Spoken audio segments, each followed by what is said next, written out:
Hello everybody, in today's video I'm going to show you how to check in Air France online. To check in online with Air France, what you need to do is open any of the web browser and in the top there's this address bar, type down Air France and enter it. From here click over here that says flight booking on Air France from the official website. So over here once you get inside this home page of the Air France, you need to click over here check in beside it.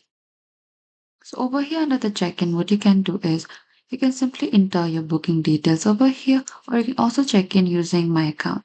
So over here, what you need to do is you need to type down your ticket number or your booking reference and type down your last name. And after that, you need to type down your flight number. And after that, click over here, check in and follow the on-screen instruction. And after that, you can confirm your passenger details and download your boarding pass in your phone, email or print. And that is it. Thank you for watching this video. I hope this video was helpful.